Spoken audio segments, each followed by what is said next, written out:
अस्सलामुअलैकुम, welcome back to my channel lifestyle with रूज में। आज जो मैं आप लोगों के लिए रेसिपी लेकर आई हूँ वो है पोटैटो पार्सल्स की रेसिपी। चलें आए बिना टाइम वेस्ट किए हुए हम अपनी रेसिपी की तरफ बढ़ते हैं। सबसे पहले मैंने ब्रेड लेकर इसके कॉर्नर्स को कट लगा लिए और रोलिंग पिन से फ्लैट कर लिया। इस तरह से मैंने सारे स्लाइसेस को रेडी कर लिया था और ब्रेड के जो कॉर्नर्स थे इसे भी मैंने सेव करके रख लिया।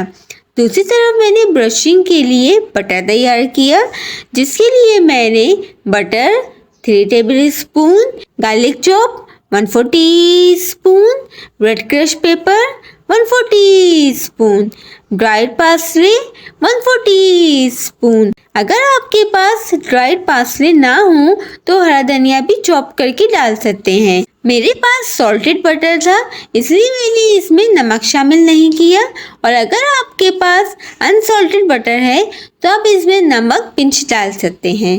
फिर सबको मिक्स करके बटर रेडी कर लिया। दूसरी तरफ मैंने 3 आलूओं को बॉईल करके रख लिया था।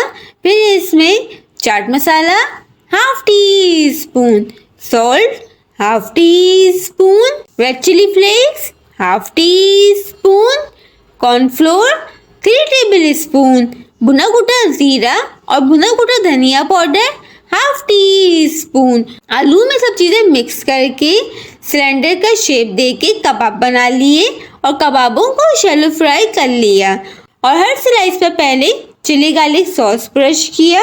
आप चाहें तो आप केचप भी लगा सकते हैं। फिर ब्रेड के स्लाइसेस पर एक एक कबाब रखा और इसको दोनों कॉर्नर से कवर कर दिया, जिस तरह से मैं कर रही हूँ। और जो कॉर्नर्स मैंने कट किए थे एक एक पीस उठाकर ऊपर से टूथपिक से सिक्योर कर दिया। देखें कितना प्यारा शेप आया है, और ऊपर से जो बटर रेडी किया था वो भी ब्रश कर दिया। इससे बहुत अच्छा गार्लिक बटरी फ्लेवर आएगा। इस तरह से मैंने सारे ब्रेड पार्सल्स रेडी कर लिए थे और ऊपर से आइलिंग की हुई बेकिंग ट्रे पर रख दिए। फिर इसको मैंने 5 से 7 मिनट के लिए ओवन में बेक कर लिया। अपर एंड लोअर रॉड दोनों ऑन की थी। आप अपने ओवन की सेटिंग देख लीजिएगा। जब हल्का सा कलर आ गया तो इसे निकाल लिया।